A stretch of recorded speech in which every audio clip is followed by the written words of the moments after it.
Welcome to the deep dive. We've all been there, right? Those times when life just feels heavy. It could be stress, loss, maybe a setback, or just this cloud of uncertainty. Everyone hits these tough seasons. So today, we're digging into some really practical wisdom for navigating exactly that. Our source material. It's a segment called How to Stay Positive During Difficult Times from a show called The English Dose. And our mission really is to unpack the steps they suggest, the actionable stuff that can help you move through challenges with maybe a bit more resilience. Yeah, and I think it's important to say up front, this isn't about, pretending everything's fine or slapping on a fake smile. Not at all. It's more about finding practical ways to locate those little sparks of hope. And maybe most importantly, focusing on what you can actually control, even when things feel really overwhelming. Because this moment, however tough it isn't the end of the story. It's just one part. That's such a great point. It's finding a way through, not denying the difficulty. Okay, so the English Dose laid out 5 steps. Let's dive into that first one. All right, step 1, acknowledging your feelings. Now, this might seem counterintuitive if you're trying to be positive, right? But the source is really clear. Positivity isn't about running away from sadness or anger or fear. It's actually about facing them, allowing yourself to, cry or scream or just admit, I'm upset right now. Because bottling it up doesn't work. Letting it out, that creates space for healing. Like the source says, positivity doesn't come from denial. It comes from honesty. And what's so interesting there is how much it pushes back against that common idea that being positive means, ignoring anything negative, but actually allowing yourself to feel those difficult emotions. That's foundational for real resilience. It helps you process things instead of just shoving them down.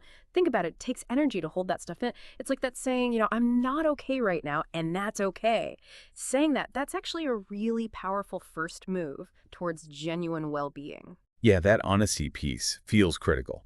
Like you have to clear that space first.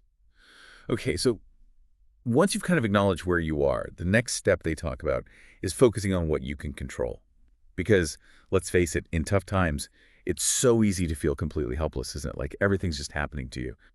But this step reminds us, even in chaos, there are always things, maybe small things, but things within your power. Could be your attitude, maybe how you start your day, or even just taking a conscious breath when you feel anxious. Right. And this taps into that whole psychological idea of locus of control, doesn't it? When you feel you have some agency, even tiny bits, it combats that helplessness. So the big question is, how do you even spot those controllable things when everything feels like too much? Yeah. Well, the key seems to be identifying these small wins. Really small, like, did you drink a glass of water? Did you step outside for 5 minutes? Did you text a friend back?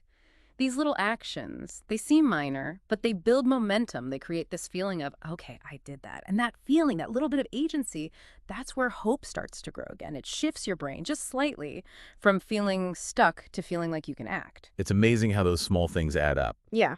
Okay, so that leads nicely into the third point, which is about limiting the negativity you consume. Being really mindful of what you're feeding your mind, basically. The source gives practical examples like maybe turn off the constant news updates if they're just stressing you out, or stepping back from people who, just drain your energy, maybe even taking a break from social media if scrolling just makes you feel worse. If you connect that idea to the bigger picture, it's kind of like treating your mind like a garden. A garden. How so? Well, the saying goes, what you plant grows. Right. Our brains naturally tend to latch onto negative stuff.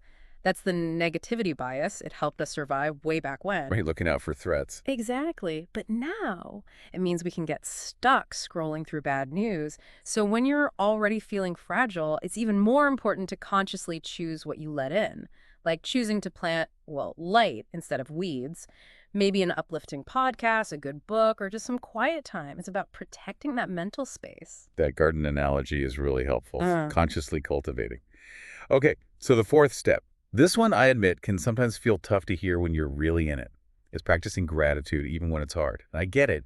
Hearing be grateful when things feel bleak can sound a bit dismissive, maybe. It really can. But the source frames it really well. It says, gratitude doesn't erase pain, but it helps you carry it. And the suggestion is super simple. Just try to note down one thing you're thankful for each day. It doesn't have to be huge. A warm drink, a kind word from someone, maybe just the fact that the sun came up, anything. And what's fascinating from a brain perspective is how this actually trains your brain. It's like cognitive training.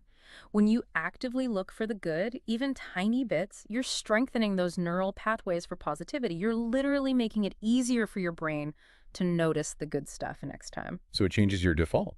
In a way, yeah. It doesn't mean the pain isn't there, it absolutely is. But it helps you see that other things can exist alongside the pain. It helps shift your focus just enough to find maybe a little opening, a path forward. It helps you spot those glimmers you might otherwise miss.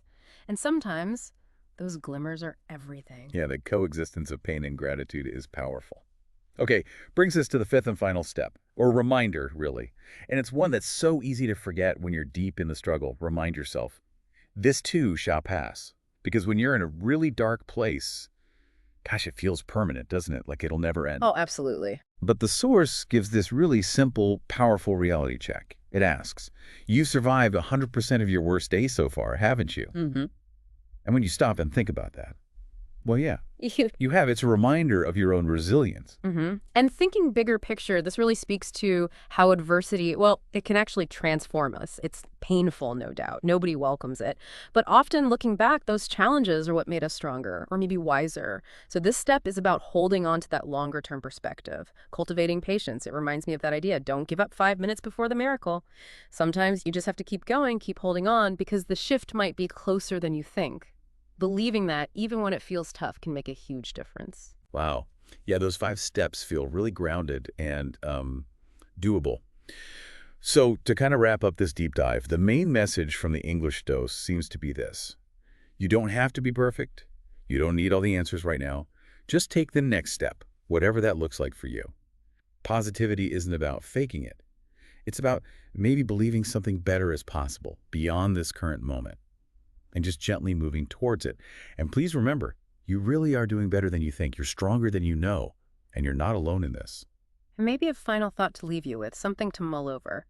Could it be that embracing the vulnerability, the messiness, the imperfection of the journey itself, might that actually be the most profound act of strength during difficult times, even more so than just striving for some ideal state of positivity? That's a really powerful question to reflect on. Well, thank you so much for joining us for this deep dive today. We really hope these insights, pulled from the English dose, offer you some useful tools, maybe a little bit of hope. And until next time, please stay kind to yourself.